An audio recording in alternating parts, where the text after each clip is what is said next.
expository writing assignment on A Very Old Man with Enormous Wings. And although it's not due this week, it's due next week. Some of you guys submitted the work already, which is good because there will be additional homework this week. So what about we go over the writing assignments that you guys submitted. 2 of you guys submitted first. I'll give some comments on it and then we can proceed into the lesson this week. So yeah, I think that's what we're gonna do. So let's start with homework review, I guess, a very quick homework review. So I read the 2 essays that are submitted. They're written pretty well. And yeah, generally I am pretty happy with the state that they're written in. However, there's still some feedback and suggestions I would like to give. Okay, so let's get started. So the first essay, the thesis statement is arguing that The Very Old Man with Enormous Wing is a book indeed for children. So then the person will be proving these 3 points. First, the story has an attractive title for children. Second, the moral of the story is good for children to learn. And third, how children can incorporate the moral of the story into their lives and how the impact it will have on them. So very nice. The thesis statement clearly states out the argument, right? Being that it's a book for children. And then subsequently, they provide the reasoning. The only comment I have for this is that for expository writing, you shouldn't be using I. It should be written in third person. So you can say something like the story, the stylistic elements in the story points towards it being a book for children for the following reasons. First, the story has an attractive title for children. And subsequently like that. Okay, so I guess Sunny is here. Hello. So I don't even have my computer. Sorry? I don't have my computer. I have nothing because my mom thought it was like a trip, and then we walk all the way, I don't know, to like New Jersey or something like that. I have nothing. If I had a saxophone, so I'm just gonna come in and listen. Okay, it's okay. It's okay. So there will be an interactive assignment later, but it's fine if you just listen. So right now we're giving feedback on the homeworks, okay? So generally the only suggestion I'll have is to remove the first person pronoun and instead talk in the more objective third person. But yeah, that's it. First of all, the title is attractive for children. Children have an active imagination that allows them to think outside the box. When reading the title, the children will think that enormous wings represent an angel. However, they will most likely not have seen an old man angel. So their natural, curious minds will start thinking, what does this mean? So I guess you can say that their curious minds will naturally start thinking, right? But this is good. So you're establishing a kind of like an introduction, which I like. However, there needs to be a little bit more detail as to why this reasoning, right, pertains to the book actually being intended for children. So yeah, you do successfully prove that the title might be attractive towards children. However, how does that tie back to your thesis statement? That needs to be a little bit more explicit. But other than that, it's okay. You probably just need a few more sentences here explaining, for example, how this title will challenge their conventional interpretation of what an angel should look like. And as such, it will it will make them think more or something. And yeah, round out your argument a little bit more here.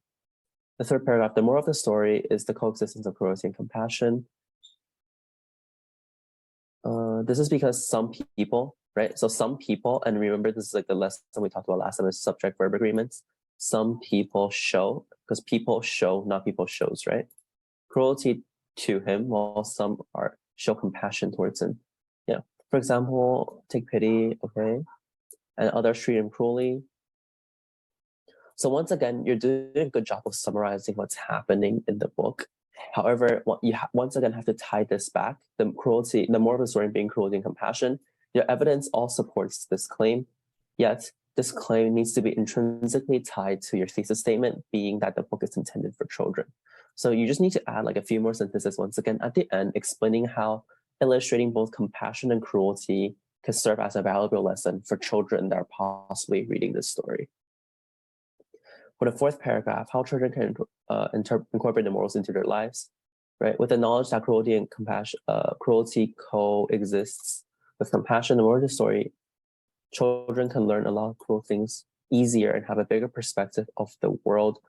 So there's a sentence fragment here, but it's okay. It's easily corrected. Just need to cut down the sentences, make the ideas more precise, right? So with the cruelty and knowledge and cruelty and coexist with compassion through the moral of the story, right? So like through here, the moral of the story, the children can learn a lot of cruel things easier and have a bigger perspective of the world. Before reading A Very Old Man, you probably think people treat angels with kindness, not cruelty and hate. The story will teach children a different aspect of this world and how not everyone likes someone just because they seem like a good person. Yes. So this is good, right? This is like kind of the explanation of why that you need here. So that's good. At least you did explain it thoroughly here. And yeah, this is the type of analysis that you want to see, right? That's more like postulative. Yeah, so I think this is pretty good. And the conclusion is just, it's okay. Yeah, it's a conclusion, right? So this is pretty good. On to the second essay. So the story of a very old man with enormous wings has a deep meaning to it, despite the fact that it is titled A Story for Children. So this is generally good. However, the only concern I'll have is this thesis statement is a bit vague, right? You're saying like it has a deep meaning, but like in what sense does it have a deep meaning? And although in your conclusion you do elaborate on it, it's also good to just have it spelled out in the introduction or in the thesis statement as well. But generally it's a pretty arguable position, so it's good. The subtitle is ironic and misleading because it ruins the perfect imagery of angels for children.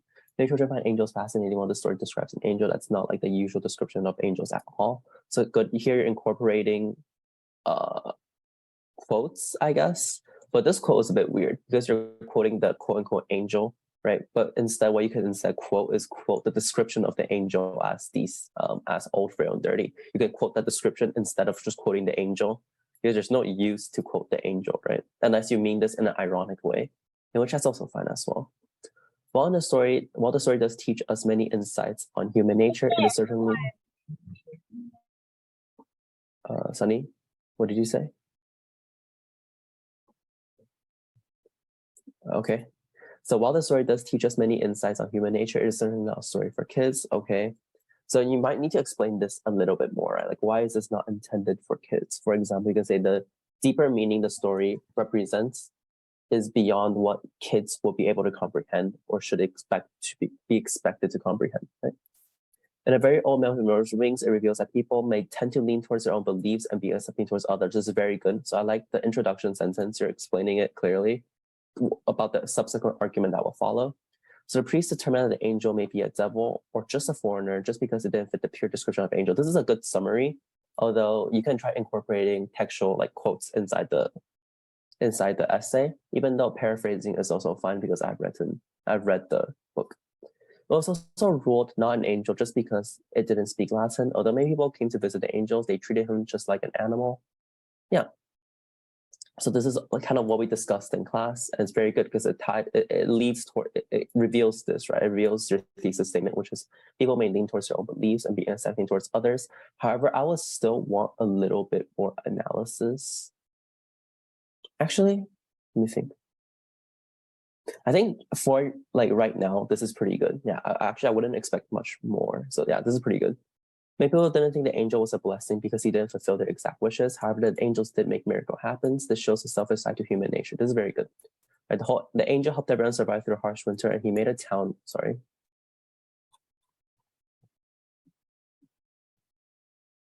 He made a town a better place. When he left. The angel acted like a sponge that sucked up the misfortune. Many didn't notice this because they were too focused on what they wanted. This is very good, right? So once again, you're explaining your thesis statement that it has a deeper meaning to it. Although because your thesis statement is a bit vague, it's hard to attribute all of these things to a deeper meaning, but still I can understand it. And your conclusion is very nice. So in conclusion, The Very Old Man with Enormous Wings is a story that explores various themes related to human nature. See, this is a much better, if you just included this in the very beginning, that would be very good, right? They'll subsequently explain everything that you mentioned here. And instead of just attributing them to a deeper meaning, you can say it talks about human nature. So this is a very good thesis statement, I guess, but you put in a conclusion, which is also fine. So through the character of the old man with wings, Marquez shows us our beliefs and perceptions shape our experiences and the stories we are told. Yeah, nice.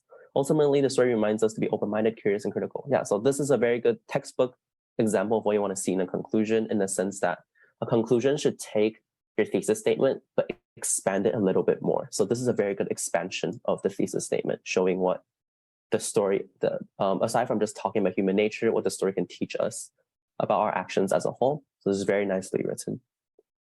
Yeah. So overall, these two samples are very, very, like, I think you guys are doing what I'm expecting you guys to do, and it's very good. And there's not many suggestions I have other than maybe next time we can try to incorporate a little bit more textual evidence, which we will actually practice today because we're learning about a new type of essay writing. So yeah, let's get started on that then. So today we'll be learning about rhetorical analysis. So it's a bit, have you guys done, just like I think I asked this question already before, you guys have done rhetorical analysis in the past, right? Or learn about it? Can someone like raise their hand or just say like yes or no? If you guys know what rhetorical analysis is. Mid, what about other people like Emily, Sophia, and Sunny is gone? So I'm assuming not really, so I'll explain this, okay? So rhetorical analysis is when we apply our critical thinking onto the entirety of the text, breaking the text into the sum of its parts. So it's kind of, you guys know what rhetoric is, just a way of talking, right? Rhetoric is a way of speaking. So rhetorical analysis is just analyzing the author's way of speaking. So what we do in rhetorical analysis is just determine what the author is trying to achieve and what writing techniques they're employing to accomplish their purpose, which sounds simple, but we'll run through the steps that are necessary through a rhetorical analysis.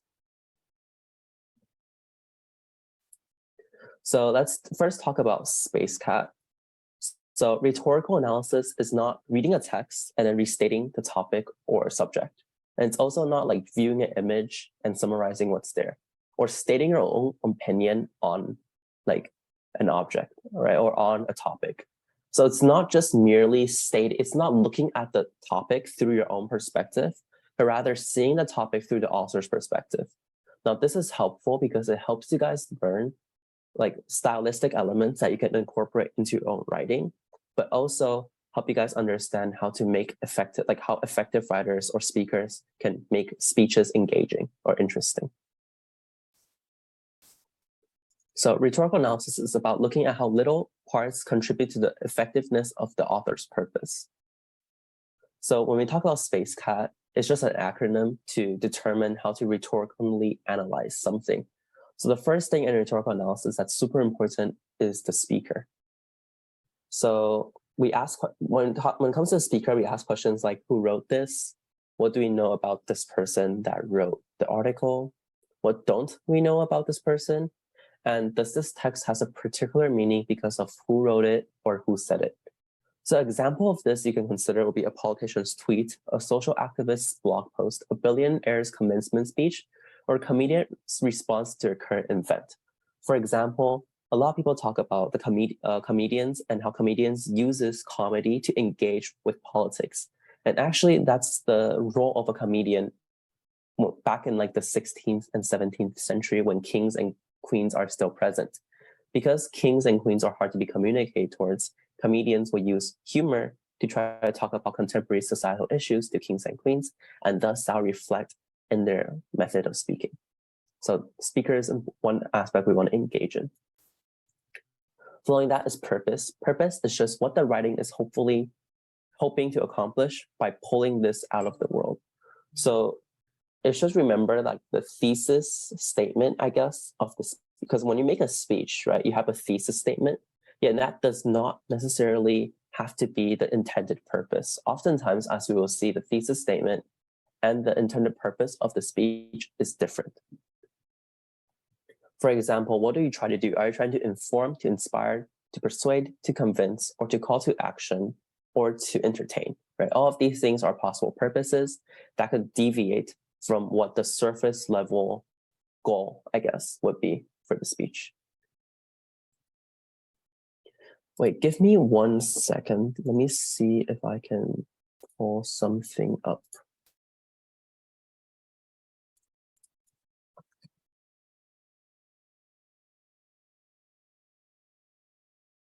Okay, let me see. Okay, never mind, it doesn't work. So it's okay. We'll continue with this. So you guys will get to practice with this later. I prepared like a assignment kind of where we can work on this together. So the audience is who is the intended audience for this speech, right? So sorry, that's a typo here. Like who what is the ignore this, I'll correct it later, but what does the writer assume about the audience, and how does the writer's assumption of the audience impact what they say or how they say it? For example, citizens watching a presidential debate, a crowd at a rally, or overprotective parents, readers of a newspaper. All of these things are examples of audiences, and knowing the audience also allows the speaker to be different in the ways they address the audience. For example, you'll talk differently when you're talking to a teacher compared to when you're talking with your parents. Context.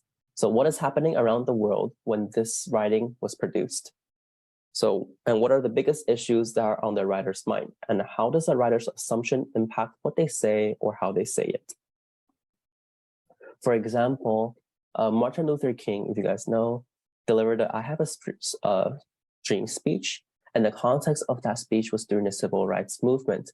So that explains that could explain the stylistic elements that he's incorporating into his speech, including the repetition of the term I have a dream.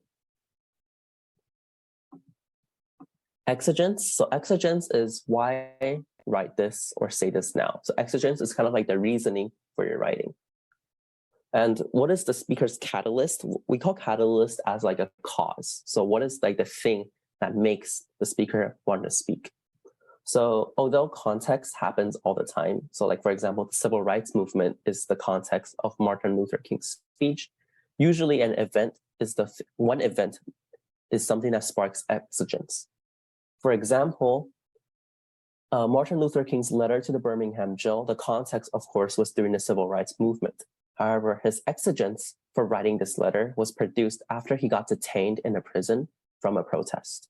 Right? So although the context is the civil rights movement, the exigence is different in the sense that it's one event, or in this case, him being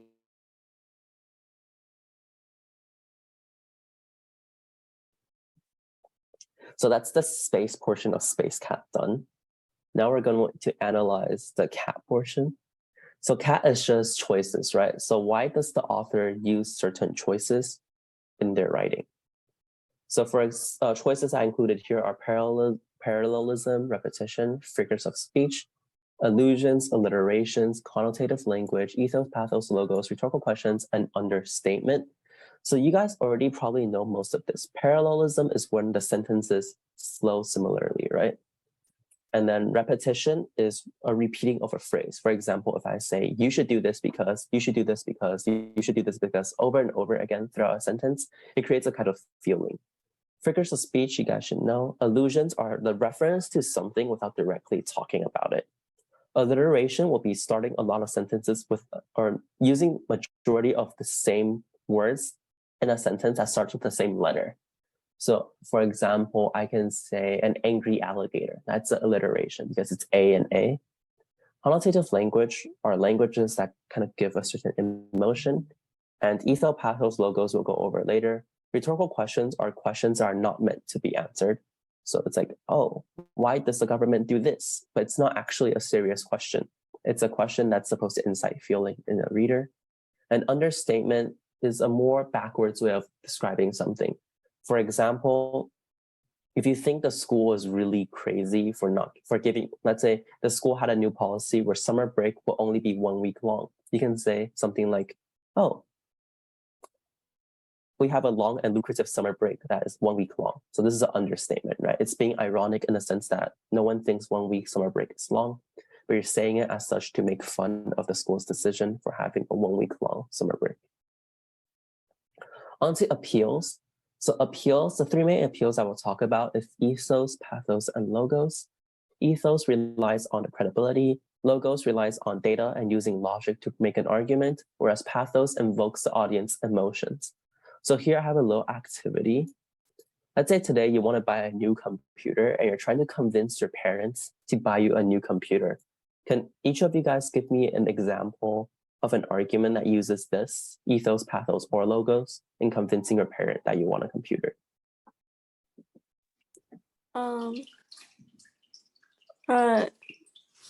The professor of just making up stuff. The professor of Harvard says that having a computer allows us to work better, and I recently got a lot of good grades, so I think I earned a computer. Okay, so professor says the computer allows you to work better. What kind of example does this fall underneath? Ethos? Or maybe Yeah, logos? ethos. So it could be ethos and logos, right? But mainly ethos, you're citing the credibility of a professor, right? So Yes. it's mainly ethos. You're saying that, oh, this person who knows about learning a lot better than us says that computer is a good thing. Secondly, when you talk about you are getting good grades, what is this an example of then? Logos or pesos? Yeah, so it's once again, it's a little mix between the two, right? However, I think if this case you're talking to your parents, it feels more like pathos because you're explaining to them that you're appealing to their emotions of being proud for you, and thus they want to reward you with getting a new computer. Sophia and Janelle, do you guys have examples? Or yeah. Or for logos, we can say that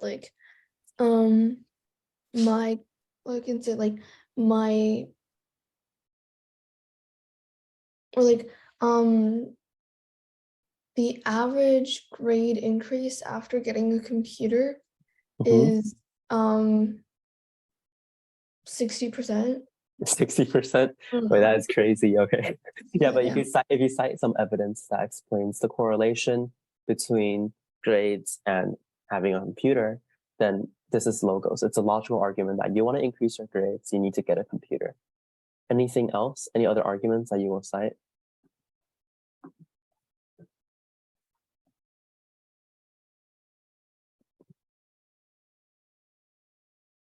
Personally, I used this argument. I'm getting good grades and I got a new computer, so it worked. So, but yeah, that's pretty much ethos, pathos, and logos. And you guys seem familiar with this. So yeah, you just kind of know the different ways the authors are trying to use appeals to talk to the audience. Also, another thing that you need to consider is the audience and appeals. So for example, if you're talking to a group of scientists, you don't want to use pathos, right? You want to use logos because scientists often use data to make a conclusion, and thus you should use the same line of reasoning to try to convince them of something. Conversely, if you're talking to someone like your parents, you'll be more inclined to use pathos, right? You can say like, oh, but I've worked really hard on my homework. I'm trying to improve my grades.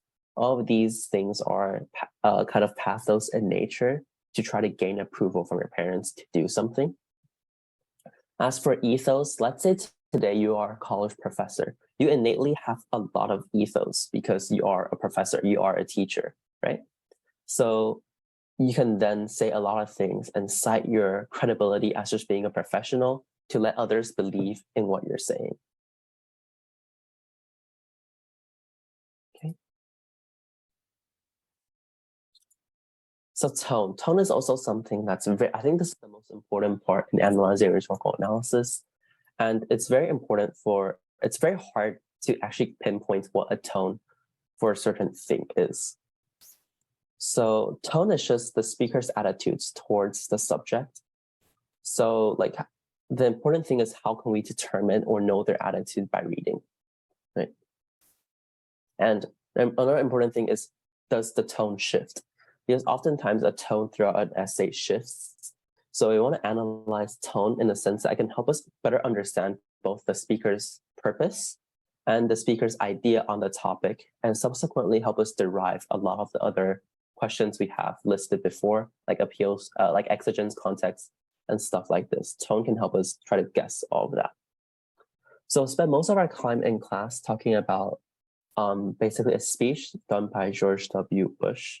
So are you guys all aware of the 9/11 attack in 2001, right? Can I get like a show of hands or something if you guys know what this is? Yeah, you guys should know this.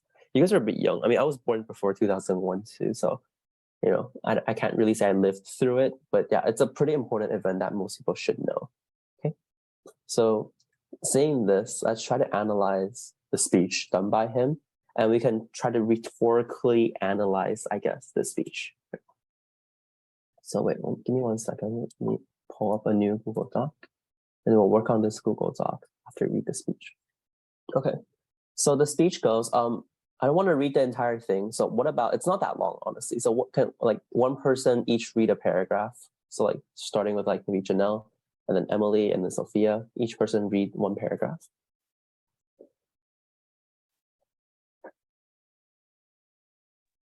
Wait, do we start? Today.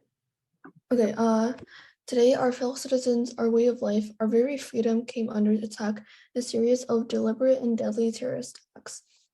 The victims were in airplanes or in their offices. Secretaries, businessmen and women, military, federal workers, moms and dads, friends and neighbors. Thousands of lives were suddenly ended by evil, despicable acts of terror. The pictures of airplanes flying into buildings, fire burning huge structures, collapsing, have filled us with disbelief, terrible sadness, and a quiet, unyielding anger. These acts of mass murder were intended to frighten our nation into chaos and retreat, but they have failed. Our country is strong. Okay. Next paragraph, and Emily, can you read this paragraph? A great people has been moved to defend a great nation. Terrorist attacks can shake the foundations of our biggest buildings, but they cannot touch the foundation of America. These acts shatter steel, but they cannot dent the steel of American resolve. America was targeted for attack because we're the brightest beacon for freedom and opportunity in this world, and no one will keep that light from shining. Today, our nation saw evil, the very worst of human nature, and we responded with the best of America. Was the daring of our rescue workers, was the caring of strangers and neighbors who came to give blood and help in any way they could. Okay. Sophia, can you read this third one?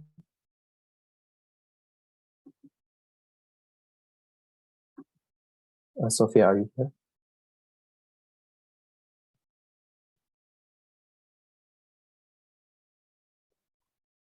I don't think. Wait, Sophia, are you here right now? Okay.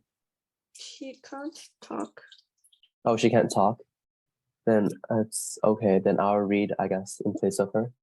Immediately following the first attack, I implemented our government's emergency response plans. Our military is powerful and is prepared. Our emergency teams are working with New York City and Washington, D.C. to help with local rescue efforts. Our first priority is to get help for those who have been injured and to take every precaution to protect our citizens at home and around the world from further attacks. The function of our government continue without interruption. Federal agencies in Washington, which had to be evacuated today, are reopening for essential personnel tonight and will be open for business tomorrow. Our financial institutions remain strong and the American economy will be open for business as well. Janelle, can you read this one? The search is underway for those who are behind these evil acts. I've directed the full resources of our intelligence and law enforcement communities to find those responsible and bring them to justice. We will make no distinction between terrorists and who committed these acts and who will harbor them. Emily, this one. I appreciate so very much the members of Congress who have joined me in strongly condemning these attacks. And on behalf of the American people, I thank the many world leaders who have called to offer their condolences and assistance. America and our friends and allies join with all those who want peace and security in the world, and we stand together to win the war against terrorism. Tonight, I asked you for prayers and for all those who grieve, for the children whose wills has been shattered, and for those whose sense of safety and security has been threatened. And I pray they will be comforted by a power greater than any of us. Spoken to the ages of plus Psalm 23. Even though I walk through the valley of shadow and death, I fear no evil, for you are with me.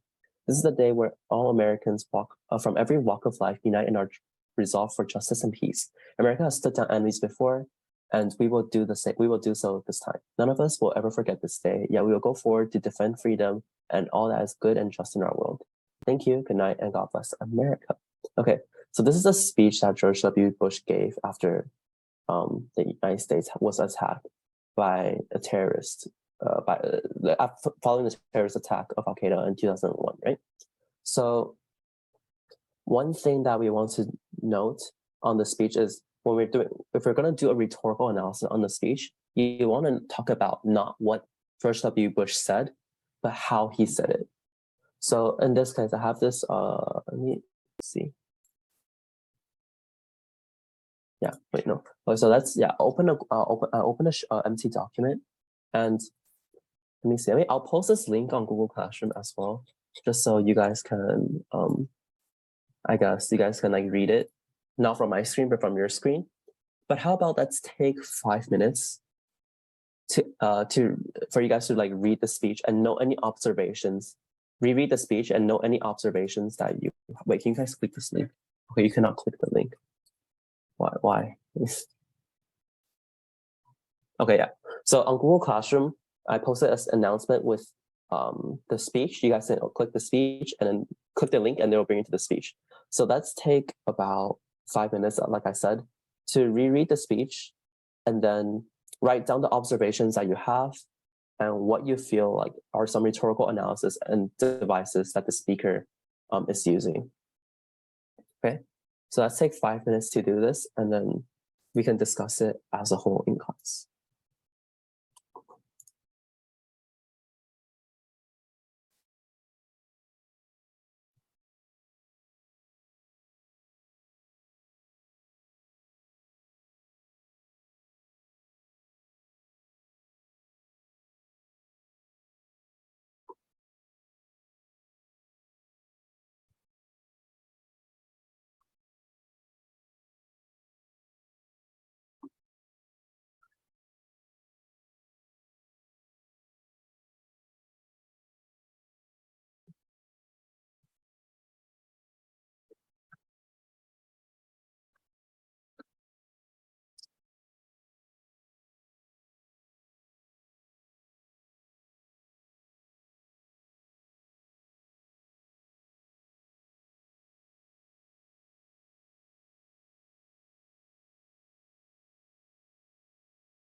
Okay, so it's been like 5 minutes. Let's get started with this sheet. I can also post this on Google Classroom. Let me see. So anyone listening can edit. See, copy link. Go to this. You guys can enter on this Google Doc on your computers if you want. But you can here. Let's discuss about what we want to do with the speech. Okay. So starting off, who is the speaker of the speech? Anyone can answer this. George W. Bush. Yeah, so you're typing it on the doc already. That's good. And who was he at the time?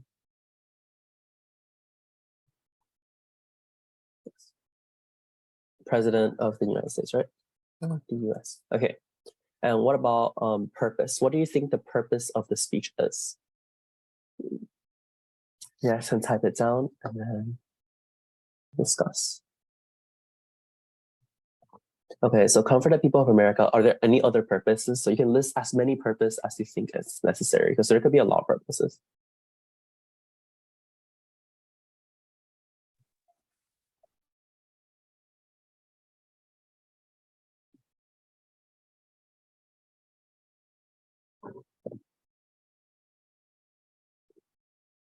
Okay, so to inform, to comfort, to inform. Anyone else? So if possible, you guys can go on Google Classroom and join this Google Doc. Or if you guys don't want to join and you want me to type it, I can also type it as well.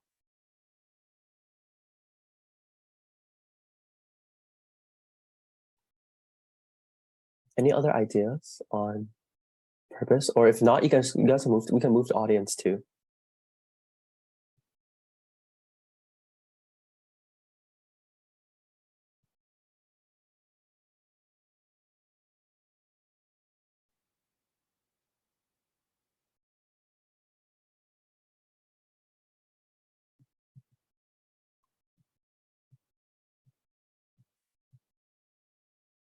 Okay, so using data against terrorists. Yes.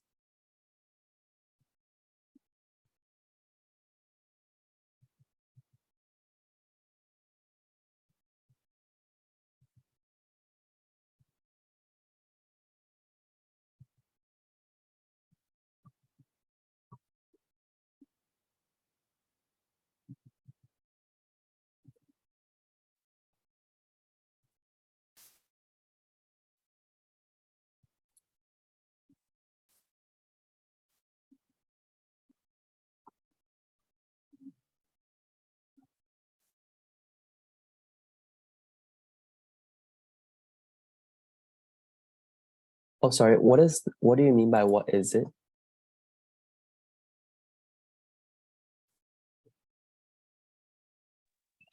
What did he want to do?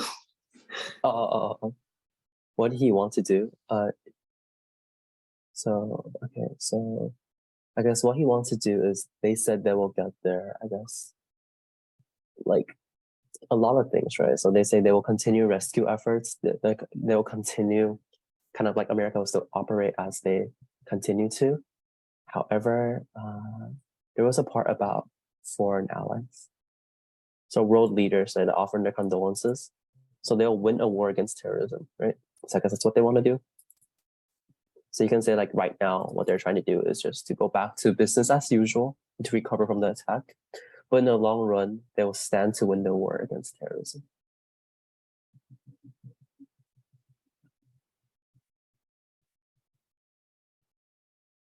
Okay, we're giving a history lesson here. Very nice. For the context, nice.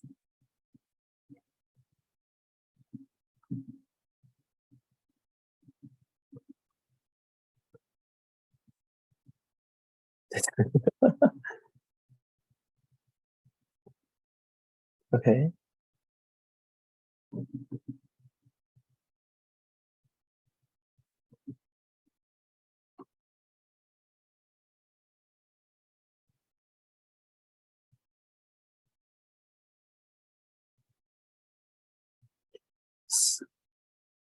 Yeah, Manhattan. That's where I'm at right now. Okay. How about exigence? So exigence, once again, is the reason, it's the event that prompted the speaker to talk, right? So it will be similar to the context in this case.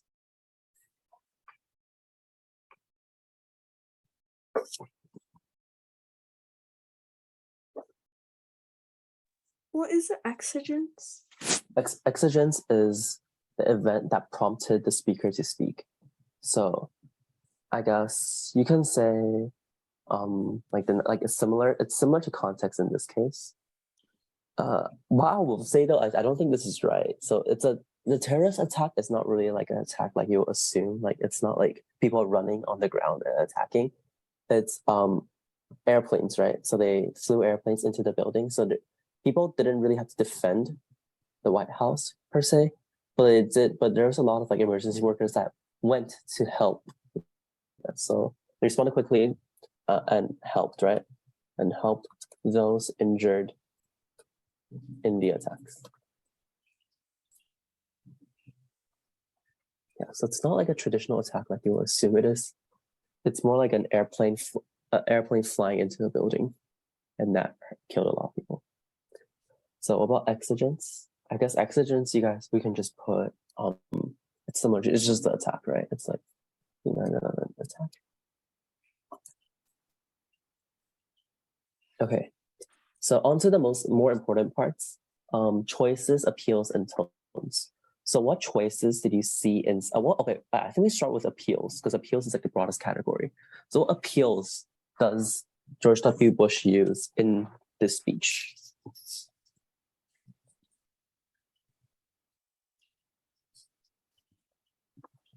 Oh, you guys have the speech, right? Or do you guys want me to go on the speech page as well?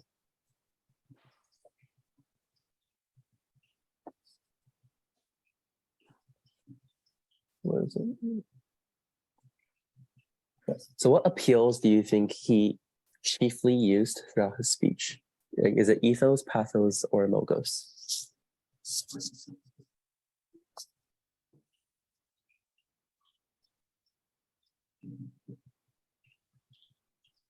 Any ideas?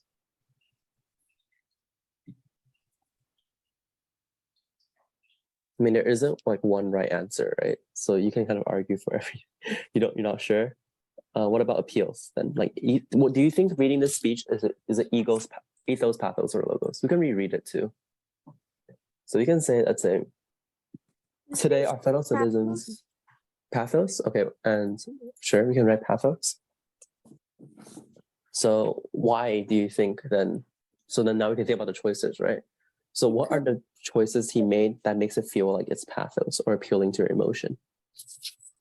He kind of like said stuff that would make Americans feel like happier, I guess. Okay, so he said things that would cheer up, right?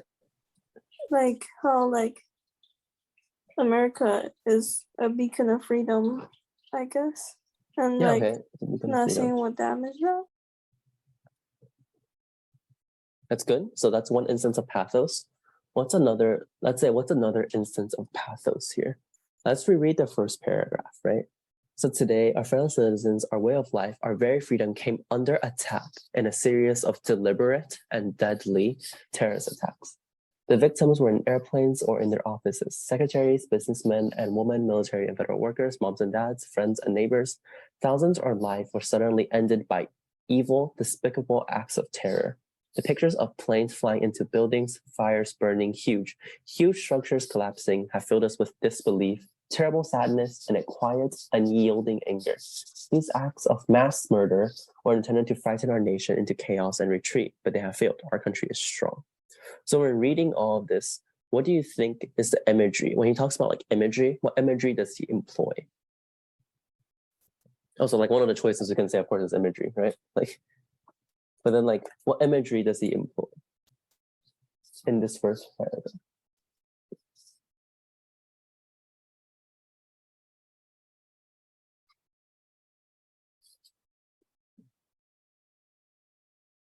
Any like ideas? What are some like words? Okay, just analyze it only in the first paragraph. what are some words that stand out to you as like strong in emotion and strong in feeling?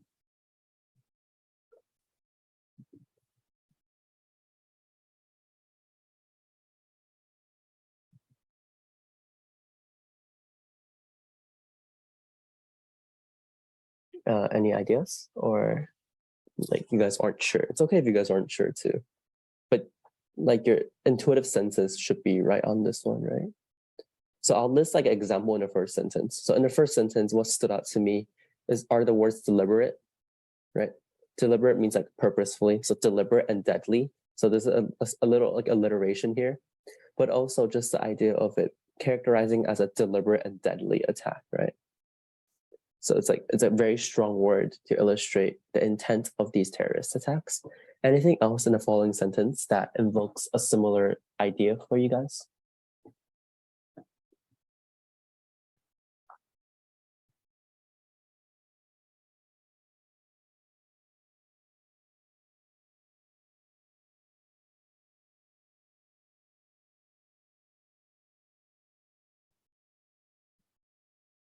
No, or like, are you guys not sure?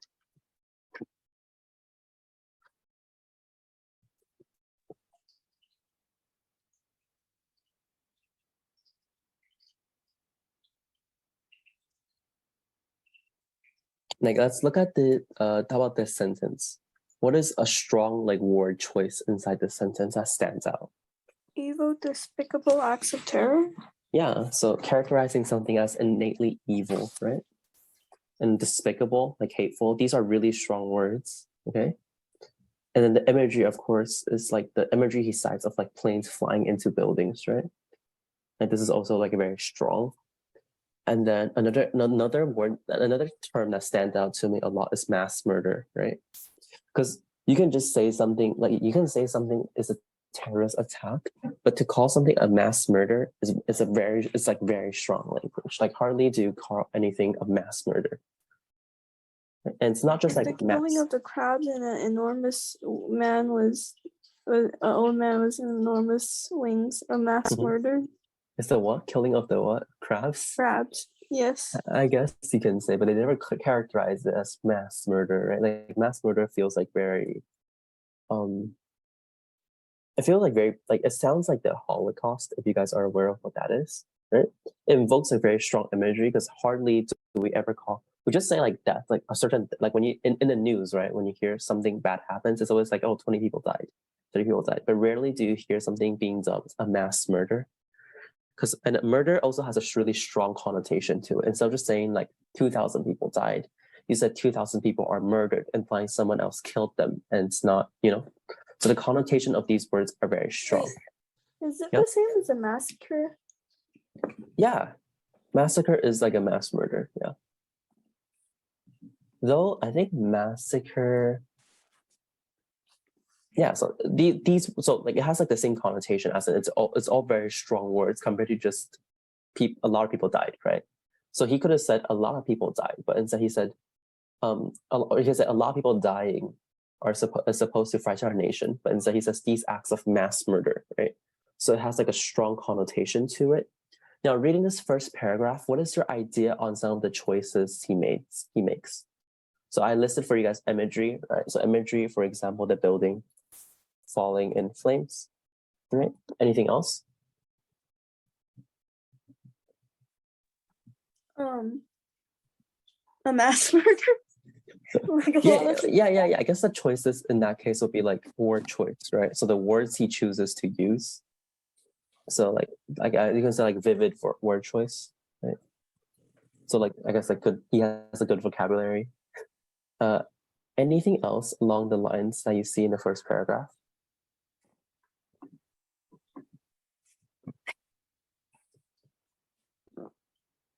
So like another thing that he also kind of was like saying like friends and neighbors and moms and dads died.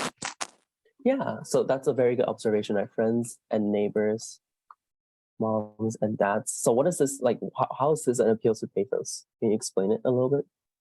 Because instead of just saying like businessmen, like people, it kind of like appeals or relates to you more.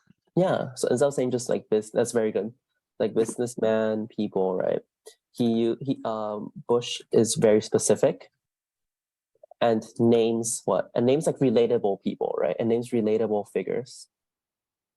Like everyone has a mom and dad, everyone has neighbors. So to see how this could have happened, like it kind of parallels the idea that this event could have happened to you, and it resonates, and like implicitly it shows you that this event could have happened to you. And if it were to happen to you, or imagining it happening to you, makes it resonate with you more. Is that duck? It's a very nice duck. Okay. So then we move on to another, if there's another thing that you guys can analyze here, what is it?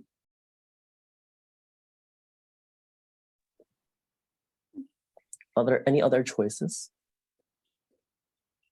Frighten our nation. So that falls in the category of like word choices, right? But like any other broader categories, like quiet, so, yielding anger. Yeah. So that kind of ties into the tone, right? So the tone, what do you guys will say will be the tone of the first paragraph? Kind of angry. Yeah, like he's angry, right? He's saying like, oh, all of these bad things happen to our country, and it's bad. So he's like kind of angry, and he's calling people out. He's calling the terrorists out for their kind of like their actions, right? So then, reading this, sorry.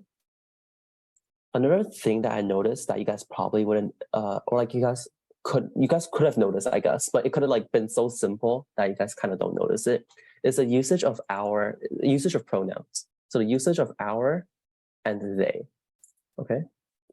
So basically, our and they creates a us and them dynamic, right? It's like saying, oh, we suffered this bad consequence because of them.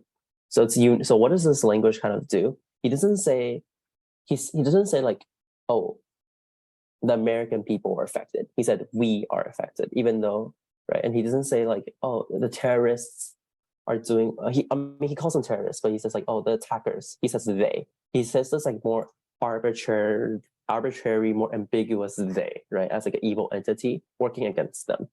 So it's like a us and them dynamic that this establishes. So I'll say like one thing that I also note here is the usage, right? Usage. Oh my, why is the word weird? Okay.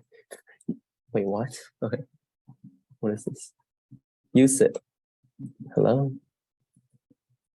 Usage of like we and our versus they and them, right?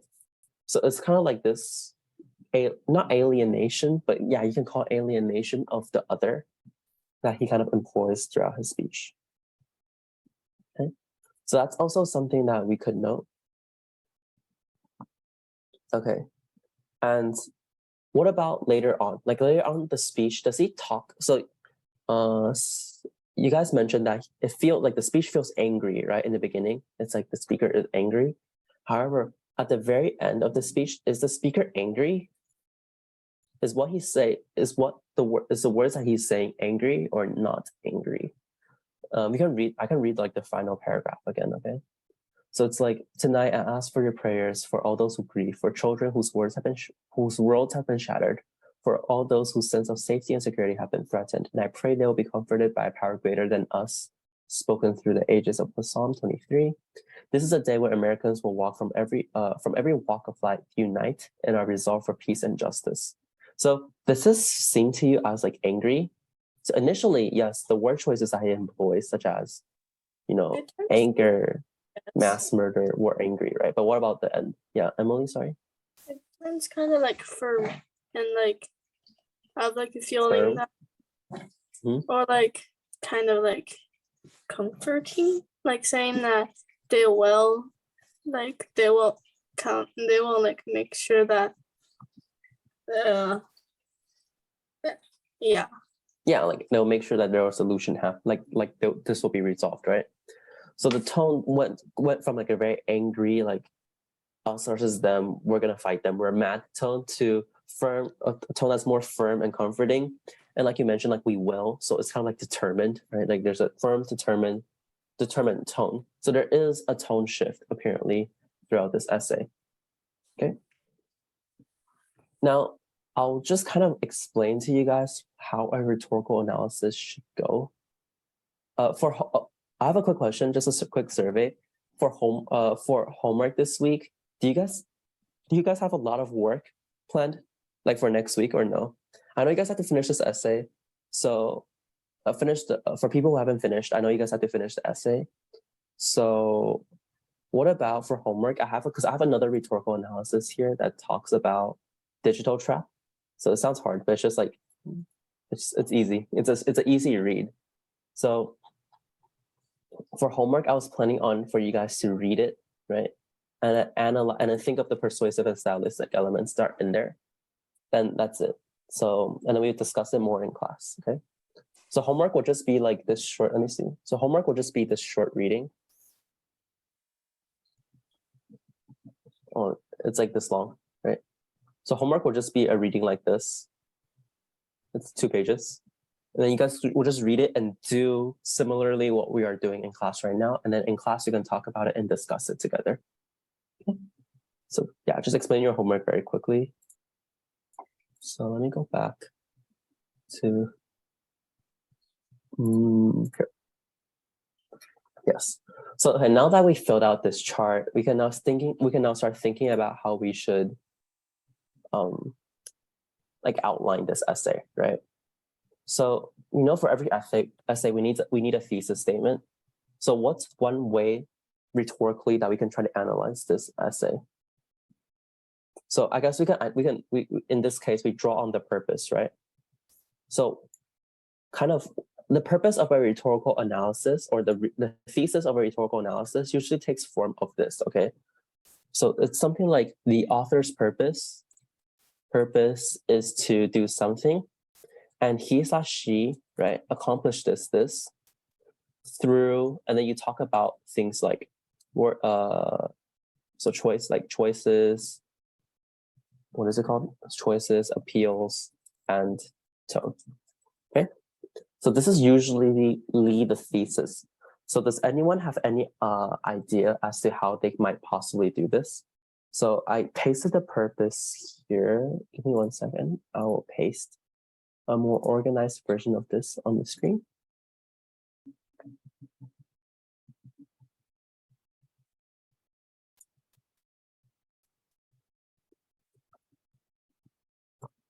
So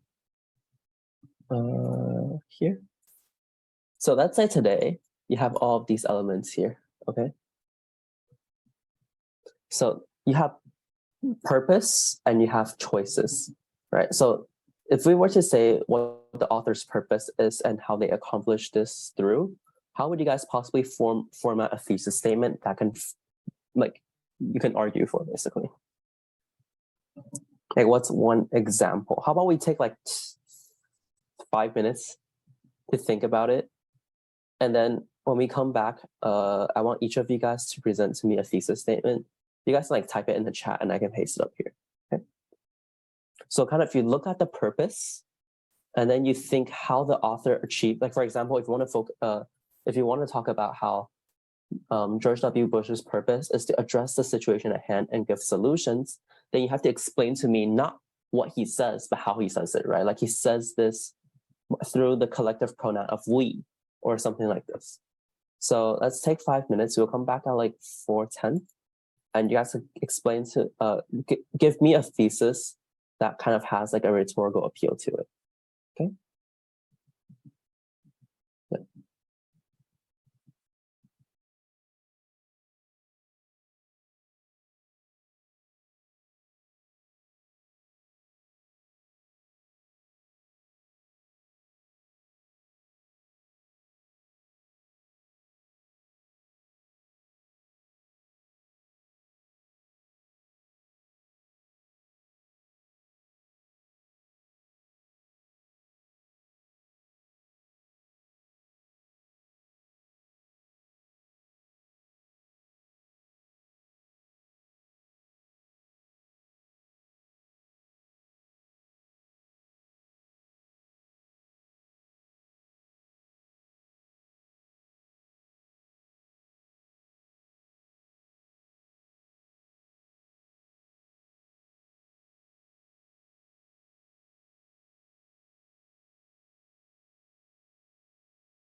And yeah, guys, I am writing my own thesis statement right now as well. So yeah.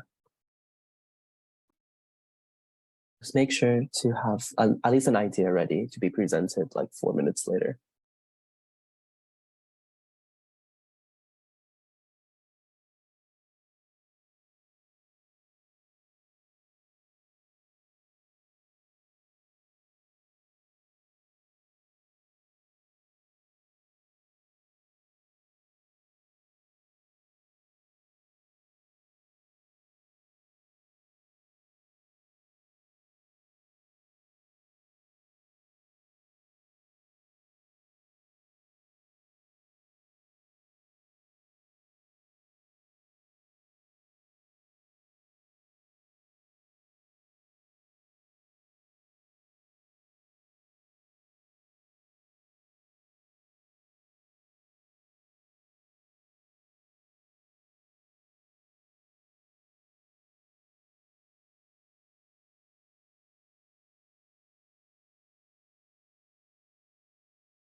Okay, so time is up. Let's see. Can you guys each present a possible thesis statement you have come up with for this essay, I'd say, if we were to talk about it. Let's start with Sophia. If you can't speak, you can just type it in the chat as well.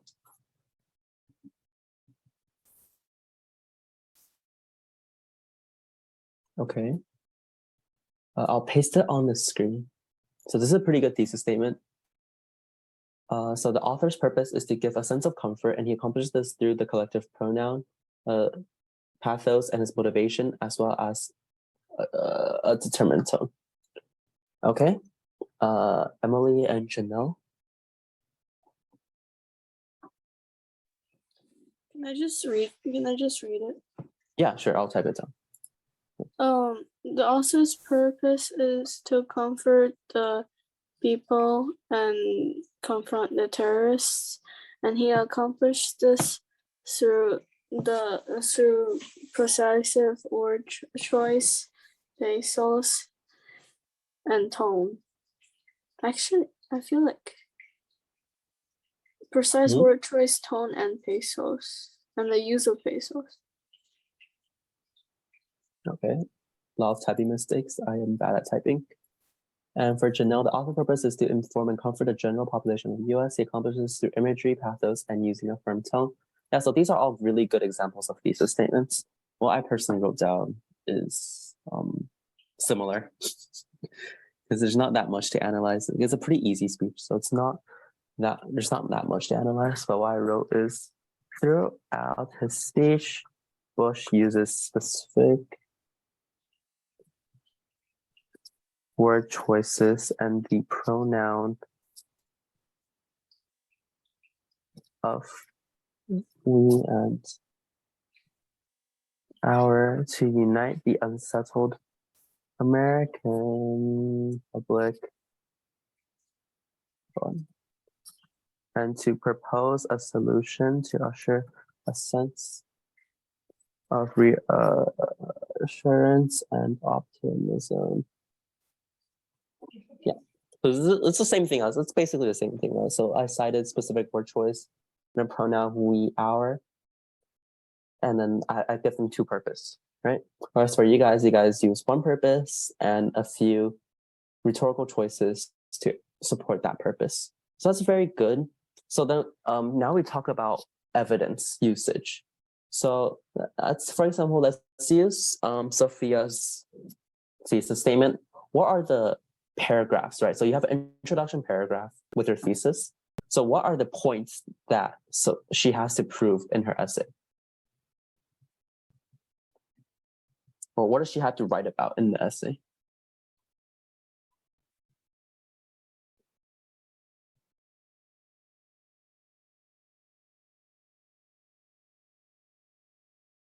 Any idea?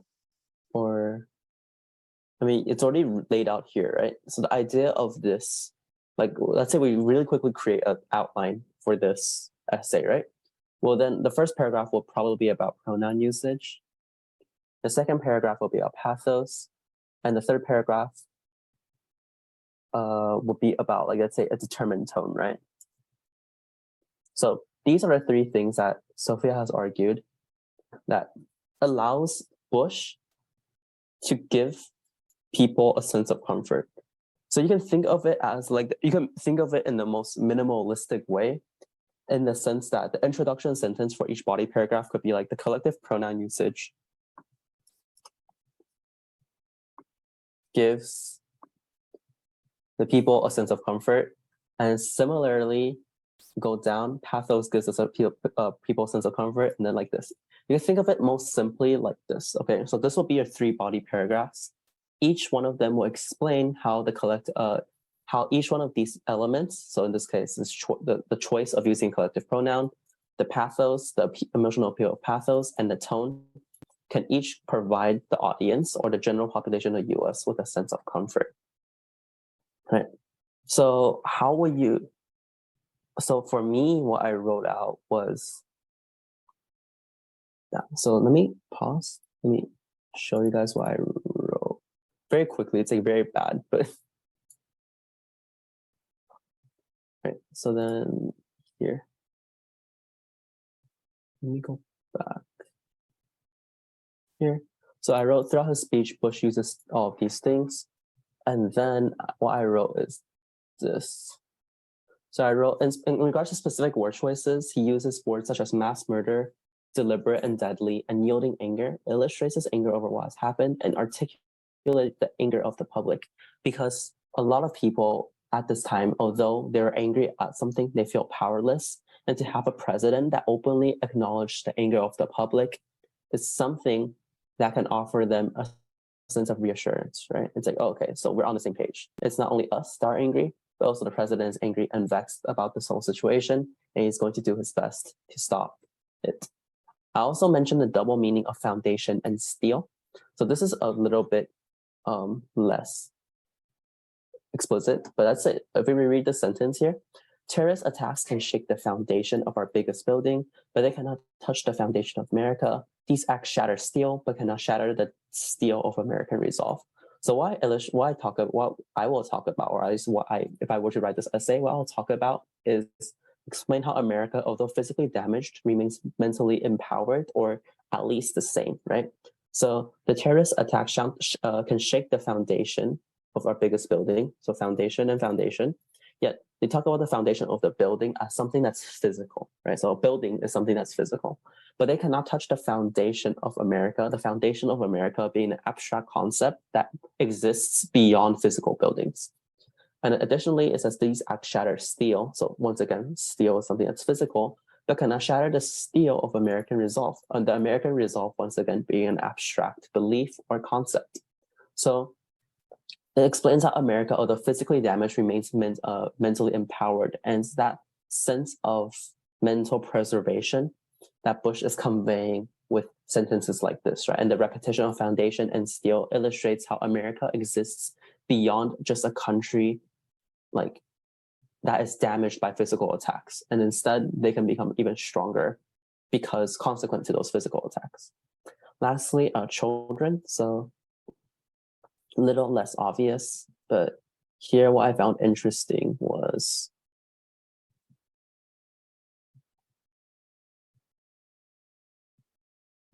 here. Wait, yeah. So tonight I asked for prayers for all those who grieve, for the children whose worlds have been shattered, right?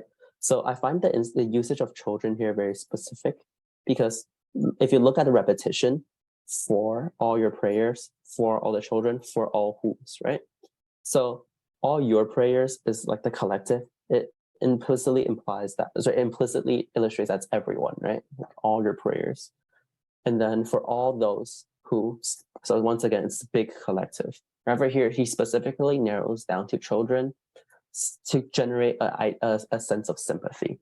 So that's what I found interesting about this, so that I can analyze specific word choices and how it ushers a sense of reassurance, right? And empathy, I guess. My thesis statement isn't really that good.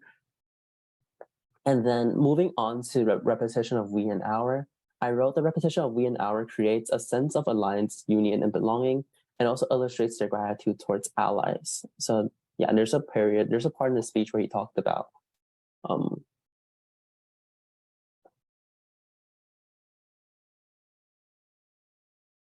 here. Where?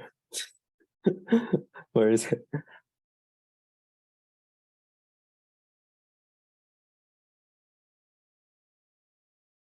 Oh, here, sorry. So I thank the many world leaders who have called to their offers. So once again, I wrote the usage of the collective pronoun we and our as a way to unite the American people, but also the American allies, to create a sense of like union, right, and alliance, to show that America isn't alone in its fight against terrorism. This is basically what I'm going to talk about in this paragraph. Of course, I will also want to talk about the possibility of a tone shift, right? So tone shift from anger to more pragmatic and determined tone. So basically what he does is he starts off complaining. He's like, oh, such a bad thing happened to us. People are getting mass murdered. So he's like in essence, kind of complaining, right? But which is like, of course, like you need to acknowledge the bad things that happened. And he acknowledges it with anger. However, he also recognizes that it's not useful to be angry about something. And instead, the more pragmatic solution is to find methods to resolve the problem. And that's what most of his speech is actually about. A lot of the speech is not about the terrorist attack that happened on America, but how America will respond. So after the first paragraph describing what happened, he says that America will still be mentally resilient, and they'll respond in kind to what the terrorists did to them. And then they also talk about the imminent plan. So this is the short term. So what will happen tomorrow, right? Well, what will happen tomorrow is that America will go back to business as usual, unaffected by the attacks. And then in the long run, they will try to win the war against terrorism. So most of this actual speech is about the solution, not really about the problem, which is a very interesting thing. So he initially talks about the problem in an angry tone, yet when he talks about the solution, he talks about it in a more pragmatic and determined tone. And this also reinforced my thesis as it seeks to unite the unsettled American public, right? By first acknowledging the problem, but then indicating the strength of American resolve. And then it proposes a solution usher a sense of reassurance and optimism by shifting to a pragmatic and determined / motivated tone. Okay. So this is how you'll write out your paragraph kind of on this, right? Well, you'll say that your body paragraphs will consist of, to begin with, Bush uses specific word choices to characterize the terrorist attacks. For example, he uses terms such as mass murder, deliberate and deadly, and unyielding anger to characterize when talking about the terrorist actions. This illustrates his anger over what happened and helps the public articulate their discontent with the status quo. Additionally, there's also this double meaning of foundation. So you see how when I create this outline, I just go line by line, right? I can write about this. This will become a sentence. This could be expressed. This idea could be expressed in 2 or 3 sentences. This idea could be expressed in 2 or 3 sentences. This idea could be expressed in 2 or 3 sentences. And then I have a cohesive paragraph. So I feel like by doing an outline like this, it becomes a lot easier to organize your arguments. And you'll also understand a little bit more about what you have to prove in your argument. And writing it this way is also very important because everything has to ultimately tie back to your thesis, which is what I commented on for the homeworks, right? For the homework review. I said that you guys all have pretty good thesis statements and you guys all have the evidence. So we all know how to do this, basically. We all know how to do this. Yet what is a bit harder that not a lot of you guys did was to tie back the evidence back to the thesis. For example, you can, Janelle does it really well here, right? So basically this paragraph does it very well because it explains why all the evidence here ties back to the thesis statement about it being immoral to children. What I'll say is you need to do, you should also do that for this argument, right? And similarly for here, it like logically, it ties back to the thesis statement. But since your thesis statement is a bit vague, but let's just say we use this thesis statement. Like it talks about various themes. Let's say we use this as a thesis statement. All of these things touch upon various themes. Yet you need to kind of explain why these themes are important already a little bit here. Because them touching on a lot of themes is obvious, right? So you want to explain why why they touch on these themes or why these themes are important.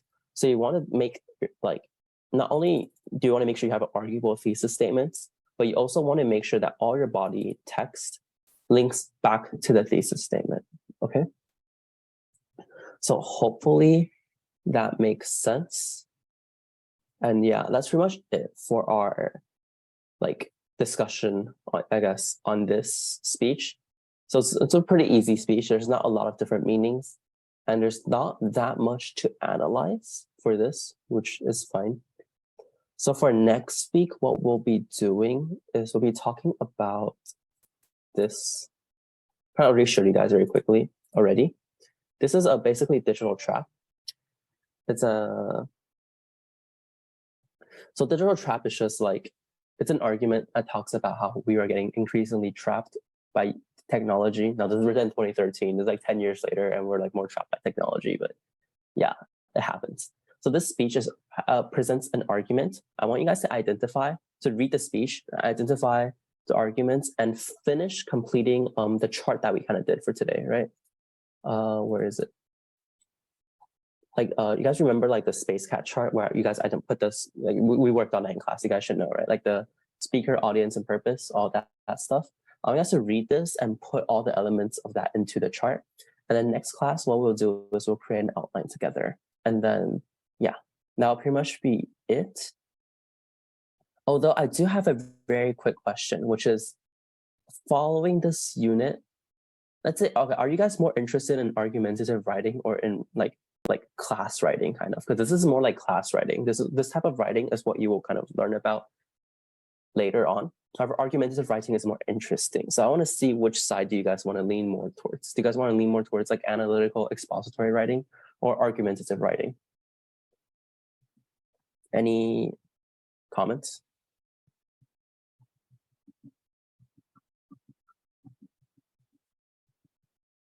No? Indifferent? You guys don't care? Or